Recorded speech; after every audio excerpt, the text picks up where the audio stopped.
A Tom and Jerry love. രചന സൂര്യ സച്ചു. അവതരണം Shahul Malayil. Editing Faisal Siyam Nonjeri. Video call കഴിഞ്ഞ് 3 പേര് ഉള്ളിലേക്ക് വരുമ്പോഴേക്കും കല്യാണ ചർച്ച പുരോഗമിച്ചിരുന്നു. അനുവിനെ വീട്ടിലേക്ക് കൊണ്ടുപോകാനാണ് തീരുമാനം. ഇനി കല്യാണം കഴിഞ്ഞ് ഇങ്ങോട്ട് തന്നെ വലതുകാലം വെച്ച് കയറണം. അടുത്ത് തന്നെ കല്യാണം ആയതുകൊണ്ട് ഇനി കല്യാണം കഴിഞ്ഞ് കോളേജിൽ പോയാൽ മതി എന്ന് എല്ലാവരും പറഞ്ഞു. പോരാത്തതിന് അനുവിൻ്റെ തലയിൽ മുറിവുള്ളതുകൊണ്ട് റെസ്റ്റ് വേണ്ട സമയമാണ്. നാളെ തന്നെ വീട്ടിലേക്ക് മടങ്ങാനാണ് പ്ലാൻ. അനുവും ദേവും ശ്രീ ചേച്ചി റൂമിലേക്ക് വന്നു. ചിന്നുവിനെ ദേവേട്ടം വലിച്ചെടുത്ത് കൊണ്ടുപോയി. വരുന്നില്ലെന്ന് പറഞ്ഞ് ബഹളം വെച്ചപ്പോൾ തലക്കൊരു കൊട്ടും കൊടുത്ത് തൂക്കി കൊണ്ടുപോയി. ദേവു ശ്രീ ചേച്ചിയുടെ വയറിൽ കൈവച്ച് കുഞ്ഞനങ്ങുന്നുണ്ടോ എന്ന് നോക്കി. ഓ, ഇങ്ങനെ ഒരു മരവാഴ. കുട്ടി ഇപ്പം അനങ്ങൊന്നുമില്ല, കുറച്ചുകൂടെ കഴിയണം അതിന്. ഇതൊന്നും അറിയില്ലെങ്കിൽ നിനക്ക് എന്നോട് ചോദിച്ചൂടെ ദേവു? അയ്യടാ, എനിക്കറിയാട്ടോ, നീ 2 പ്രസവിച്ചാണല്ലോ. നിനക്കറിയോന്ന് ഞാൻ ടെസ്റ്റ് ചെയ്താ. ഓ, ടെസ്റ്റ് ചെയ്തൊക്കെ നീ ആര് ടെസ്റ്റർ തങ്കപ്പനോ? ഞാനിപ്പോൾ കണ്ടു. അനു, തല്ലുകൂടാണ്ട് ഇരിക്കും പിള്ളേര്, നന്നായി കൂടെ എന്നെ പോലെ. ചേച്ചി എന്നെ കൊണ്ടൊന്നും പറയിപ്പിക്കല്ലേ. അനു, വേണ്ട, നീ ഒന്നും പറയണ്ട. ശ്രീ ചേച്ചി, മിണ്ടാതിരുന്നെല്ലാരും, ഞാൻ കുഞ്ഞിന് പാട്ട് പാടി കൊടുക്കട്ടെ. ദേവു, ദേവിയേ, അത് വേണോ? വേണം. പാവം കുഞ്ഞ് ഭൂമിയിൽ ജനിച്ചു വീഴുന്നതിന് മുമ്പേ ശിക്ഷ ഏറ്റുവാങ്ങാൻ അതിൻ്റെ വിധി. കുഞ്ഞ് വളർന്നു വരുമ്പോൾ ഒരു പാട്ടുകാരി ആവണമെങ്കിൽ ഇപ്പോഴേ പാട്ട് കേൾക്കണം. ദേവു, അത് പാട്ടില്ലേ ദേവു, അല്ലാതെ കഴുതരാകല്ലോ. ശ്രീ ചേച്ചി, ചേച്ചി യൂട്യൂ. വിഷമിക്കട്ടെടി, നിന്നെ ഒരു നാൾ ലോകം അംഗീകരിക്കും. അതിൻ്റെ പിറ്റേന്ന് ലോകം അവസാനിക്കുകയും ചെയ്യും. അനു, പൊടി, ഞാൻ പാടട്ടെ. ദേവു, എന്നാ പാട്, കേൾക്കട്ടെ. ശ്രീ ചേച്ചി, ചേച്ചി, നാശത്തിലേക്കാ നിങ്ങളുടെ പോക്ക്. ദേവു അനുവിനെ പുച്ഛിച്ചു വിട്ടുകൊണ്ട് ശ്രീ ചേച്ചിയുടെ വയറിൽ കൈവച്ച് തൊണ്ട ശരിയാക്കി പാടാൻ തുടങ്ങി. റെഡി 1 2 3 4. ആര് പറഞ്ഞു മ്യാവൂ? ആരും പറഞ്ഞില്ല. ഫ്ലോ കളയില്ലേ. Okay, you continue. ആര് പറഞ്ഞു മ്യാവൂ? ഞാനാ നിങ്ങളുടെ കാത്തുമല്ല. പോയി, ആ ഫ്ലോ പോയി, ഇനി ഞാൻ പാടൂല. ദേവു, അങ്ങനെ പറയല്ലേ, എണ്ണം പറഞ്ഞ കുലാകാരിയല്ലേ നീ, ഭാവിയിലെ ചിത്ര ചേച്ചിയല്ലേടി നീ. ശ്രീ ചേച്ചി, അതെ, ഈ കൊലാകാരിയുടെ കൊലപാതകം നമ്മൾ കേൾക്കാനിരിക്കുന്നേ ഉള്ളൂ. അനു, ഹായ്, നിങ്ങളോട് സംസാരിക്കുമ്പോൾ നല്ല പോസിറ്റീവ് വൈബാണല്ലോ. അതെന്റെ ബ്ലഡ് പോസിറ്റീവ് ആയതുകൊണ്ടാ. വായയുടെ മുന്നിൽ നിന്ന് കുറച്ചങ്ങ് വിട്ടുന്നേക്ക്, ഇല്ലെങ്കിൽ ഒരു ബാഡ് സ്മെല്ലും ഉണ്ടാവും. ദേവു, ശാപം, ഇങ്ങനെ ഓരോന്നിനും എവിടുന്ന് കിട്ടുന്നു? അനു. ദേവ് ചുണ്ടുകൊട്ടി തിരിഞ്ഞുകൊണ്ട് ഫോണിൽ ബ്ലൂടൂത്ത് കണക്റ്റാക്കി പാട്ട് വെച്ചു. അതിനെ അവളെ കൊഞ്ഞനും കുത്തി കാണിച്ച് ശ്രീ ചേച്ചിയെ നോക്കി ചിരിച്ചുകൊണ്ട് ബാൽക്കണിയിലേക്ക് പോയി. അപ്പോഴാണ് ബാൽക്കണിയിലേക്ക് ചാഞ്ഞു നിൽക്കുന്ന വള്ളിച്ചെടിയിൽ വെളുത്ത നിറത്തിലുള്ള പൂവ് അവിടെ കണ്ണിൽപ്പെട്ടത്. അതിനും അത് പറിക്കാനായി കൈയെത്തിച്ച്. കുട്ടിക്ക് പണ്ടേ നല്ല നീളമുള്ളത് കൊണ്ട് എത്തിയില്ല. അവള് ബാൽക്കണിയിൽ പിടിച്ച് കാലൊക്കെ ഉയർത്തി കൈയെത്തിച്ച് പിടിക്കാൻ നോക്കി. പെട്ടെന്നാണ് അവൾ ഉയർന്നു പൊങ്ങിയത്. ഹായ്, എന്ത് രസ, ഞാൻ പറക്കുന്നു. എന്താടി, ചാവാനിറങ്ങിയാണോ? അപ്പൊ ഞാൻ പറഞ്ഞല്ലേ, ഈ കാലം പിടിച്ച് പൊക്കിയതാണോ? ഞാൻ ആ പൂ പറിക്കാൻ കേറിയതാ. പൂ? അവന്റെ വായിൽ വന്ന പൂരത്തെറി അവൻ വിഴുങ്ങി. പൂ പറിക്കാൻ പോയി വീണിരുന്നെങ്കിൽ കാണായിരുന്നു. എനിക്ക് നല്ല സൈക്കിൾ ബാലൻസാ, ഞാൻ വീഴില്ല, സ്കൂട്ടിയൊക്കെ ഓടിക്കുന്ന. അവന് വീണ്ടും ഉത്തരത്തിൽ പിടിച്ച് കൈകൾ 2 ഉയർത്തി പറിക്കാൻ നോക്കി. പെട്ടെന്ന് അവൾ കൈ സ്ലിപ്പായി മൂക്കിടിച്ച് വീഴാൻ പോയി. എന്റെ ശിവനെ. അനുപതിയെ ഒറ്റക്കണ്ണ് തുറന്നു നോക്കി. വീണിട്ടില്ല, കാലന്റെ കയ്യിലാണ്. ദേവ് വെച്ച ബ്ലൂടൂത്തിൽ നിന്നും പാട്ട് കേട്ടതും അവരങ്ങനെ നിന്നു. അനുവിന്റെ ഇഷ്ടപ്പെട്ട ഗാനങ്ങളിൽ ഒന്നായിരുന്നു അത്. അതുകൊണ്ട് തന്നെ അവൾ ആ പാട്ടിൽ ലയിച്ച് നിന്നുപോയി. ഏതോ ലോകത്തെന്ന പോലെ തന്നെ നോക്കി കിടക്കുന്ന അനുവിലായിരുന്നു കിച്ചുവിന്റെ കണ്ണുകൾ. കിച്ചു അവളെ ഭിത്തിയിലേക്ക് ചേർത്ത് നിർത്തി. അവളുടെ കണ്ണുകളിലേക്ക് തന്നെ നോക്കി നിന്നു. അരയിലൂടെ അവന്റെ കൈകൾ മുറുകി. സാഹചര്യത്തിനനുസരിച്ചായിരുന്നു ദേവ് പാട്ട് മാറ്റിയത്. അതോടുകൂടി നല്ല റൊമാൻറ്റിക് മൂഡിൽ വന്ന കിച്ചുവും പാട്ടിൽ ലയിച്ചെന്ന് അനുവും ഞെട്ടി. അനു അവനെ തള്ളി മാറ്റി. കിച്ചു ചീരി അടക്കി നിർത്തിക്കൊണ്ട് അനുവിനെ എങ്ങനെയുണ്ടെന്ന ഭാഗത്തിൽ നോക്കി. അനു ദേവുവിനെ നല്ലപോലെ ഒന്ന് സ്മരിച്ചു. കല്യാണം കഴിഞ്ഞിട്ട് കാണിച്ചു തരാട്ടോ, കിച്ചു രഹസ്യം പോലെ അവിടെ ചെവിയിൽ പറഞ്ഞു. അയ്യേ, എനിക്കൊന്നും കാണണ്ട. ആണ്ടവാ, അപായമണിയല്ലേ മുഴങ്ങിയത്, വിട്ടുകൊടുക്കരുത് അനു. അവിടെ ഉള്ളിലിരുന്ന് ആരോ പറഞ്ഞു. ഇയാളെ എന്തോ ചെയ്യുന്ന ഉണക്ക ചുള്ളി. കണ്ണ് തുറന്ന് നോക്ക്, ശരിക്കും ഉണക്ക ചുള്ളി ആരാണെന്ന് നോക്ക്. നീ തന്നെ. നീയോ? എന്താടി വിളിച്ചേ? കിച്ചവളുടെ കൈ പിടിച്ച് ബാക്കിലേക്ക് ഇട്ടു. കാലമാടാ, വിട്ടു. അവനെ പിന്നിലേക്ക് തള്ളിക്കൊണ്ട് അവന്റെ റൂമിലേക്ക് തന്നെ ഓടിക്കയറി. ഓടിയതിന്റെ വേഗം കൊണ്ടാണെന്ന് തോന്നുന്നു ദാ പോകുന്ന കുട്ടി ഭൂമി ദേവിയെ വന്നിക്കാൻ. ഇപ്രാവശ്യം പിടിക്കാൻ ജ്യോതിയും വന്നില്ല, തീയും വന്നില്ല. അവൾ ഒറ്റക്കാലിൽ ചാടി വീഴാതെ ബാലൻസ് ചെയ്യാൻ ശ്രമിച്ചെങ്കിലും കുറച്ച് മുന്നോട്ട് നീങ്ങി 2 കൈയും കുത്തി വീണു. പോയി എല്ലാ ഇമേജും പോയി. കിച്ചു ആദ്യം അന്തം വിട്ട് നോക്കിയെങ്കിലും അവളുടെ കിടപ്പ് കണ്ട് അവന് ചിരി പൊട്ടി. എന്താണ് ഇത്ര ചിരിക്കാൻ? ചിരിക്കാതെ പിന്നെ അങ്ങനെയാണല്ലോ നിന്റെ കിടത്തം. പെരുമ്പാമ്പ് ആടിനൊഴുങ്ങിയ പോലെ തേഞ്ഞു. ഇത്രയൊക്കെ ഗതികെട്ട വേറെ ആരുണ്ട് ദൈവമേ? അവന് നെറ്റിയിലടിച്ച് പറഞ്ഞു. കിച്ചു നോക്കുമ്പോൾ അവൾ നെറ്റിയിൽ കൈവച്ചിരിക്കുന്നതാണ് കണ്ടത്. വീണപ്പോൾ തല എവിടെയെങ്കിലും ഇടിച്ച് അവൾക്ക് വേദനിച്ചിട്ടാണെന്ന് അവൻ കരുതി. എന്നാനു വേദനയുണ്ടോ? കിച്ചു ചിരി നിർത്തിക്കൊണ്ട് വേഗം അവളുടെ അടുത്തേക്ക് വന്നു. അവന്റെ ഭാവമാറ്റത്തിൽ ഇതെന്ത് തേങ്ങ എന്ന പോലെ അവനെ നോക്കി. പിന്നെയാണ് കാര്യം കത്തിയത്. അവന് നെറ്റിയിൽ വെച്ച കൈയിലേക്കും പിന്നെ അവന്റെ മുഖത്തേക്കും നോക്കി. നിലത്ത് വള്ളി പോലെ എന്തോ കിടക്കുന്നുണ്ടതും അവളുടെ തലയിൽ കുരുട്ട് ബുദ്ധി ഉദിച്ചു.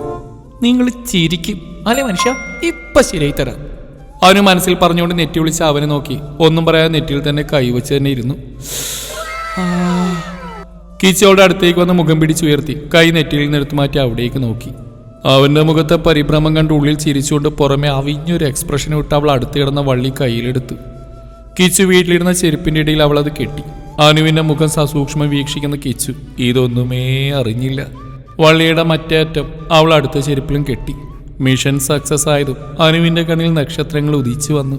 പുറത്ത് സന്തോഷം കാണിക്കാതെ അവൾ വേദന പോലെ തന്നെ അഭിനയിച്ചു.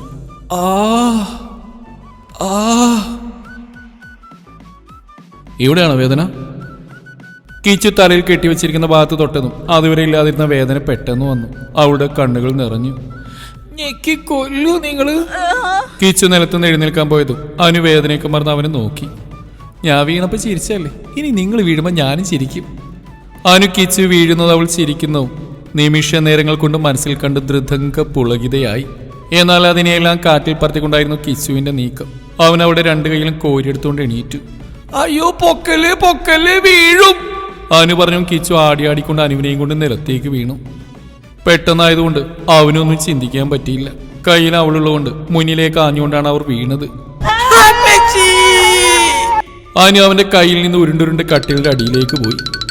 ചക്ക വെട്ടിയിട്ട പോലെ ഒച്ച കേട്ട് റൂമിലേക്ക് പോകാൻ നിന്ന വിച്ചു അപ്പുറത്തെ റൂമിൽ നിന്ന് ഏവു ഓടി വന്നു. അവന് നോക്കുമ്പോൾ കിച്ചു നിലത്തിൽ നിന്ന് എണീക്കാൻ നോക്കുന്നുണ്ട്. കൈ സ്ലിപ്പായി വീണ്ടും വീഴും. വിച്ചു വേഗം വന്ന് അവൻ എണീപ്പിച്ചു. എണീറ്റുന്ന ദേ പോകുന്നു വീണ്ടും കാലിലേക്ക് ഇട്ട്. അപ്പോഴാണ് വിച്ചു ശ്രദ്ധിക്കുന്നത്. എന്തോന്നാടാ ഇത്, നീ ചെരുപ്പിന് പാദസരട്ട് കൊടുത്തോ? വിച്ചു കെട്ടഴിക്കുന്നതിനിടയിൽ ചോദിച്ചു. ഓടാ, എനിക്കെന്താ ഭ്രാന്താണോ? അനുവിനെ പൊക്കിയെടുത്തേ ഓർമ്മയുള്ളൂ. കിച്ചു കൈയെടുത്ത് കറക്കി വലിയ കുഴപ്പമൊന്നുമില്ല എന്ന് ഉറപ്പുവരുത്തി. എന്നിട്ട് അനുവിടെ? ദേവു ഇവിടെ ഉണ്ടായിരുന്നല്ലോ. കിച്ചു അതെ, ഞാനിവിടെ ഉണ്ട്. കട്ടിലിന്റെ താഴെ നിന്ന് ഞെങ്ങി ഞെരിഞ്ഞൊരു സൗണ്ട് കേട്ടതും വിച്ചു കുനിഞ്ഞു നോക്കി. അത് ശരി, നീ അതിന്റെ അടിയിൽ ഒളിച്ചൊളി എടുക്കുവാണോ? ആരാ ഉണ്ടെന്ന്? ഇനി ആന വിളിക്കാം. അയ്യോ, കട്ടിലിന്റെ അടിയിലാണെന്ന് ഓർക്കാതെ കുട്ടിയൊന്ന് ആട്ടിയതാ. ആട്ടിൽ കട്ടിലിൽ തലമുട്ടി. അയ്യോ വാ ഇങ്ങോട്ട്. വിച്ചാള് വലിച്ച് പുറത്തേക്ക് എടുത്തു. ഭാഗ്യം കൊണ്ട് മുറിവ് കെട്ടിയ ഭാഗത്തൊന്നും ഇടിച്ചില്ല. വിച്ച അവളെടുത്ത് ബെഡിലിരുത്തി. കിച്ചാവള് ദഹിപ്പിച്ച് നോക്കി. അത്രയ്ക്കും കാര്യമായി വീഴ്ചയില്ലാത്തതുകൊണ്ട് കൂടുതലൊന്നും സംഭവിച്ചിട്ടില്ല. എന്നാലും കിച്ചന്റെ കാലിൽ എങ്ങനെയാ കെട്ടു വീണ്? അതും കല്യാണം കഴിയുന്നതിന് മുന്നേ. അന്നാട് നീ അങ്ങനെ ചോദിച്ച്? അല്ല, കല്യാണം കഴിഞ്ഞാൽ പിന്നെ കയ്യും കാലൊക്കെ കെട്ടുമല്ലോ. കിച്ചു അനുവിനെ നോക്കി. അനുവും വിട്ടുകൊടുത്തില്ല. അവൾ അവനേക്കാൾ ഭീകരമായി അവരെ നോക്കി. നീ കാരണം ഇപ്പൊ ഇങ്ങനെ. കിച്ചു ഇയാളോട് ആരാ പറഞ്ഞ് എന്നെ കൂടെ പൊക്കിയെടുക്കാൻ? നിങ്ങളാരാ റിമി ടോമിയെ പൊക്കിയ ഷാറൂഖ് ഖാനോ? നന്നായി പോയി. ഞാൻ വീഴുന്നാണോ നോക്കിയിട്ട് ഇപ്പൊ മോളും കൂടെ വീണല്ലോ. കിച്ചു അത് പിന്നെ ഞാൻ വീണപ്പോ ചിരിച്ചിട്ടല്ലേ? രണ്ടുപേരുടെയും പോരാട്ടം കണ്ടപ്പോഴേ വിച്ചുവിന് ദേവിന് ഏകദേശം കാര്യങ്ങളൊക്കെ പിടികിട്ടി. വിച്ചേട്ടാ ദേവു. എന്താടി അടി കാണാനുള്ള കോൺസെൻട്രേഷൻ കളയല്ലേ? വിച്ചു ഓ, എനിക്ക് തോന്നി ഈ കല്യാണം നടക്കില്ലെന്നാ. അതെന്താ? വിച്ചു ഒന്നുകിൽ കിച്ചേട്ടനെ കൊന്ന് അനു ജയിലിൽ പോവും, അല്ലെങ്കിൽ അനുവിനെ കൊന്ന് കിച്ചേട്ടൻ ജയിലിൽ പോവും. ശരിയാ, അതിനുള്ള സാധ്യത നാം കാണുന്നു. പെട്ടെന്നൊരു തലയിണ പാറി വന്ന് വിച്ചുവിന്റെ കണ്ണിൽ കൊണ്ടു. ഇനി ഞാൻ എങ്ങനെ ആ സാധ്യത കാണും? എന്റെ കണ്ണ്. അപ്പോഴേക്ക് അനുവും കിച്ചുവും തമ്മിലുള്ള പോരാട്ടം കയ്യാങ്കളിയിൽ എത്തിയിരുന്നു.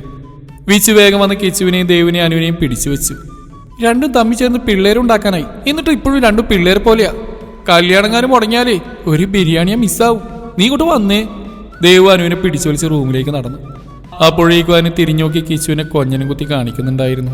കല്യാണത്തിന് മുന്നേ ഇങ്ങനെ, കല്യാണം കഴിഞ്ഞാൽ എന്താവോ എന്തോ, രണ്ടിനെ ശവടക്കം നടത്തേണ്ടി വരും. വിച്ചു, അവളിങ്ങോട്ട് വന്നിട്ടല്ലേ? കിച്ചു, അല്ല നീ അവളെ ചൊറിഞ്ഞു പോയി വാങ്ങിക്കുന്നല്ലേ?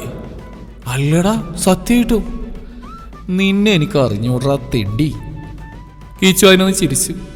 അനുവേ, ബെഡിൽ നിന്നോട് ദേവി വിളിച്ചു. എന്താടി? പാണാച്ചി, പിന്നെ വാ. ഓളെ കളി വെക്കുന്നോ? ഏയ്, വടി കൊടുത്ത് അടി വാങ്ങുന്നൊന്ന് കേട്ടിട്ടേ ഉള്ളൂ, ഇപ്പൊ കണ്ടു. പണി വാളിപ്പോയടി, ഇങ്ങനെയൊന്നല്ല ഞാൻ പ്രതീക്ഷിച്ച്. ഇതിനാണ് മോളെ താൻ കുഴിച്ച കുളിയിൽ താൻ തന്നെ വീഴുമെന്ന് പറയുന്നത്. അനു പല്ലടിച്ചുകൊണ്ട് അടുത്തിരുന്ന തലയിണെടുത്ത് അവൾ എറിഞ്ഞു. പിറ്റേന്ന് അനുവും ദേവും വീട്ടിലേക്ക് പോകാൻ റെഡിയായി താഴേക്ക് വന്നു. വേണേ ഞാൻ ഇവരുടെ കൂടെ പോവാട്ടോ. ജമ്മു, അതെന്തിനാടാ? പിച്ച്, അല്ല ഒരു കൂട്ടിന്. ജമ്മു, ഈനാമ്പേച്ചികൾക്ക് മരപ്പട്ടി കൂട്ട്. ജമ്മൂസിനെ കാണാനല്ലേ ഇക്കൂസേ? ദേവു, ഷമ്മുവോ? അതാരാ? ജമ്മു ഒന്നും അറിയാത്ത പോലെ നിന്നു. ഇക്കാനെ കാണാൻ തുടങ്ങിയിട്ട് കുറച്ചായില്ലേ, വിളച്ചിലെടുക്കരുത് കേട്ടോ. ദേവു, കണ്ടുപിടിച്ചല്ലേ ഗച്ച് കള്ളി. ജമ്മു, നീടെ ഒന്നാതി. മൈ ജമ്മുവിന്റെ കോൾ പിടിച്ച് പിന്നിലേക്ക് വലിച്ചു. കുറച്ചു നേരം കഴിഞ്ഞ് പോകാനുള്ള സമയമായി. അവരെല്ലാവരും പുറത്തേക്ക് നടന്നു. ഇനി വലതുകാലി വെച്ച് ഈ വീടിന്റെ മരുമകളായിട്ട് വേണം വരാൻ. ദേവിയമ്മയും രഘുവച്ചനും അനുവിന്റെ തലയിൽ തലോടി പറഞ്ഞു. ഒവ്വ, അനു വലതുകാലം വെച്ച് കയറുന്നു, കിച്ചു കാലൊടിഞ്ഞു കിടക്കുന്നു. ആഹാ. ജമ്മു, സാധ്യതയുണ്ട്. വെച്ചു, പോടാ. കിച്ചു നില വീണപ്പോൾ കൈയടിച്ച ഭാഗത്ത് തടവിക്കൊണ്ട് അനുവിനെ നോക്കി. അവൻ നോക്കുന്ന കണ്ടത് അവന് മേലെ കൂടെ പോകുന്ന കാക്കയുടെ എണ്ണെടുത്ത് നിന്നു. എന്തോരം കാക്കകളാലേ? ദേവുവിന്റെ അനക്കൊന്നും കേൾക്കാതെ അനു നോക്കിയപ്പോൾ മഹിയെ നോക്കി കണ്ണും കൈമാറുകയാണ് അവൾ. ഡി, ഒരു മയത്തിലൊക്കെ ഇവിടെ എല്ലാവരും ഉണ്ട്. അനു, എടി ഇനിയിപ്പോൾ കുറേ കഴിഞ്ഞാലേ കാണാൻ പറ്റൂ, അതുകൊണ്ട് എന്നെയല്ല ഇവരായിരുന്നു പെട്ടെന്ന് കെട്ടിക്കേണ്ടിയിരുന്നു. അനു, ഇപ്പൊ അവിടുന്ന്. ദേവ്, ശിവനെ, ഇവൾക്ക് നാണം. അനു താഴേക്ക് നോക്കിയപ്പോൾ കാലുകൊണ്ട് കളം വരച്ച് അവിടെ കുഴിയാക്കി വെച്ചിട്ടുണ്ട്. നീ എന്താടി കിണറ് പണിക്ക് പോകുന്നുണ്ടോ? അനു, അത് പിന്നെ നാണം കൊണ്ട്. ദേവു, ഈ കണക്കിന് കല്യാണം കഴിഞ്ഞാൽ മഹിയേട്ടൻ്റെ വീട് മുഴുവൻ കുഴിയാവുമല്ലോ. ആ, ഏതായാലും അതിലൊക്കെ ഓരോ വാഴ ഇറക്കി വെക്കാം. കൊലക്കിപ്പോൾ നല്ല മാർക്കറ്റാ. ശിവച്ചൻ വിളിച്ചത് എല്ലാവരും കാറി കയറി. അനുവും ദേവും എല്ലാവർക്കും ടാറ്റ കൊടുത്തു. കിച്ചുവിനെ മാത്രം അനു ആരും കാണാതെ കൊഞ്ഞനെ കുത്തി കാണിച്ചുകൊണ്ട് നിന്നു. കിച്ചു അവളുടെ അടുത്തേക്ക് വരാൻ തുടങ്ങിയതും അനു നീ ഞെട്ടി. നോക്കിക്കോ, വണ്ടി എടുക്കും മനുഷ്യ, വിട്ടോ വിട്ടോ. ജിത്തുവിന്റെ സീറ്റിന്റെ പുറകിൽ അടിച്ചു പറഞ്ഞു. ജിത്തു വേഗം വണ്ടിയെടുത്തു. അല്ലെങ്കിൽ അവൾ കാറെടുത്ത് തിരിച്ചു വെക്കും. ദിവസങ്ങൾ കടന്നുപോയി. അടുത്ത മാസം തന്നെ കല്യാണം നടത്താൻ തീരുമാനമായി. ഇതിൻ്റെ ഇടയിൽ ദേവൻ ആദിയുടെ കാര്യം വീട്ടിൽ പറഞ്ഞു. അവളുടെ വീട്ടിൽ പറഞ്ഞപ്പോൾ കുഴപ്പങ്ങളൊന്നും ഉണ്ടായില്ല. അനുവിൻ്റെയും കിച്ചുവിൻ്റെയും കല്യാണത്തിനൊപ്പം ദേവൻ്റെയും ആദിയുടെയും ഒരുമിച്ച് നടത്തും. എല്ലാവർക്കും ഇരട്ടി സന്തോഷമാണ്. ജാതക നോക്കലും കല്യാണക്കുറി അടിക്കലൊക്കെയായി ദിവസങ്ങൾ വേഗം കടന്നുപോയി.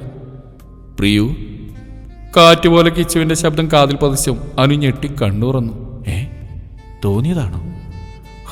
ഉറക്കത്തിൽ വരുന്നല്ലോ ഈ കാലൻ. അവൾ അവനെ അറിഞ്ഞുകൊണ്ട് സ്മരിച്ചു. അനു ബെഡിൽ എണീറ്റിരുന്ന് അടുത്ത് കിടന്ന വലിയൊരു ടെഡ്ഡി ബിയറിന്റെ മടിയിലേക്ക് എടുത്തു വെച്ചു. കുറെ കാലം അങ്ങനെ കിട്ടുന്ന പണിതിട്ട് എന്തേലും ഒരു പണി കൊടുത്തില്ലെങ്കിൽ ഒരു സുഖമില്ല, മനസ്സമാധാനമില്ല. ആ, എന്തായാലും നാളെ കാണില്ല, അപ്പൊ നോക്കാം. ഇത്രയും ദിവസത്തെ ഇത് ഒരുമിച്ച് കൊടുക്കാൻ ജിങ്ക. ഓ എന്റെ അനു, നിന്റെ ബുദ്ധിയൊക്കെ പുറത്തെടുക്ക്. അവൾ തലച്ചോറിനെ പെരിച്ചാഴി മാതുന്ന പോലെ മാന്താൻ തുടങ്ങി. ഒളിച്ചു വെച്ച ബുദ്ധി പുറത്തെടുക്കാൻ. പണി വരുന്നുണ്ടടാ പാട്ടക്കാല. അവൾ ആ ടെഡ്ഡി ബിയറിന്റെ മുഖത്ത് നോക്കി പറഞ്ഞിട്ട് ഒരു അടിയും കൊടുത്ത് അതിനെ കെട്ടിപ്പിടിച്ച് കിടന്നു. കല്യാണ ഡ്രസ് എടുക്കാൻ നാളെയാണ് പോകാൻ തീരുമാനിച്ചിരിക്കുന്നത്. ദിവസവും അറഞ്ച പുറഞ്ഞ കിച്ചുവിനെ പൂച്ചിച്ചുകൊണ്ടിരുന്ന അനുവിന് കുറേ ദിവസം അടിയും വഴക്കും പൂച്ചിക്കലൊന്നുമില്ലാതെ ഭയങ്കര മിസ്സിങ് അടിച്ചപ്പോൾ ദൈവമാണ് പറഞ്ഞ് കിച്ചുവാണെന്ന് സങ്കല്പിച്ച് ആ ടെഡ്ഡി ബിയറിനെ കാണാൻ. ദിവസവും അതിനൊരു ചവിട്ട് രണ്ട് തൊഴിയും കൊടുത്ത് പാട്ടക്കാലിൽ നിന്ന് ഒരു 100 വട്ടം മുഖത്ത് നോക്കി വിളിക്കും. എന്നാലേ സമാധാനമാവൂ. എങ്ങനെയാലും രാത്രി അതിനെ കെട്ടിപ്പിടിച്ച് മാത്രമേ കിടക്കൂ. അപ്പം അത് കിച്ചുവാണെന്ന് അവൾ കണക്കാക്കാറില്ല. എന്റെ അമ്മ, ഇതിപ്പോ കുറെ ഞാൻ തുമ്മാറുങ്ങുന്നു. പെട്ടെന്ന് എവിടെ നിന്നാവും ഈ തുമ്മല്? കിച്ചു മൂക്ക് തിരുമ്മിക്കൊണ്ട് എഴുന്നേറ്റിരുന്നു. നമുക്കല്ലേ അറിയും അനുസ്മരിച്ചതിന്റെ ബാക്കിയാണ് ഈ തുമ്മലെന്ന്. കുറെ നേരമായല്ലോ, ഇവരിതെവിടെ? ദേവു, നിനക്കെന്താ അവരെ കാണാൻ ഇത്രയും വിഷമം? വാ, നമുക്ക് ഡ്രസ്സ് എടുക്കാം. നീ പോത്തെ, കിച്ചേട്ടൻ വരാതെ എങ്ങനെയാ? ദേവു, അതിനും അങ്ങേരുടെ അല്ലല്ലോ, എൻ്റെ അല്ലേ കല്യാണം. അനു, താരി പറന്നു വന്നിന്റെ കഴുത്തിലിരിക്കോ? ഇതെന്തൊരു കഷ്ടമാണ്. അനു, മഹിയേട്ടൻ അവരുടെ കൂടെ വരുന്ന കേട്ടെ. ദേവു, അങ്ങനെ പറ. അതിനാ ഇവിടെ മുട്ടയുടെ നടക്കുന്ന കോഴിയെ പോലെ നടക്കുന്നല്ലേ. അനു, പിറ്റേന്ന് ഡ്രസ്സ് എടുക്കാൻ വന്നാണ് അനുവും ദേവും ബാക്കിയെല്ലാവരും. കിച്ചുവും ദേവനും ആദ്യം അവരുടെ ഫാമിലിയൊക്കെ ഇങ്ങോട്ടേക്ക് വരാമെന്ന് പറഞ്ഞിട്ടുണ്ട്. ദാ അവര് വന്നു. അച്ഛനമ്മമാരൊക്കെ ഒരുമിച്ച് നിന്ന് എന്തൊക്കെയോ സംസാരം. ദേവു തുള്ളിച്ചാടിക്കൊണ്ട് കിച്ചുവിന്റെ കയ്യിൽ പോയി തൂങ്ങി. അനു വലിയ മൈൻഡൊന്നും ചെയ്യാതെ ദേവന്റെ കൈ പിടിച്ചു വന്ന് ആരി ചേച്ചിയെ മാറ്റിക്കൊണ്ട് അവന്റെ കയ്യിൽ പിടിച്ചു. അങ്ങനെ ഇപ്പൊ പിടിക്കണ്ട, ഒക്കെ കല്യാണം കഴിഞ്ഞിട്ട്. അനു, ഓ ആയിക്കോട്ടെ തമ്പുരാട്ടി. മായിട്ട് വന്നില്ലേ ദേവേട്ടാ? ഇല്ലടാ, അവനെന്തോ അത്യാവശ്യം വന്ന് പോയി. വിച്ചുവിന് ഓഫീസിൽ തിരക്കുണ്ടെന്ന് പറഞ്ഞ് വന്നില്ല. ദേവൻ. അനു ദേവുവിനെ നോക്കി ചിരി കടിച്ചു പിടിച്ച്. പാവം ദേവ് കുറെ നേരം മഹിക്കാത്തുനിന്ന് വെറുതെ ആയി. തുടരും ഈ കഥയുടെ ബാക്കി ഭാഗം നാളെ ഇതേ സമയം.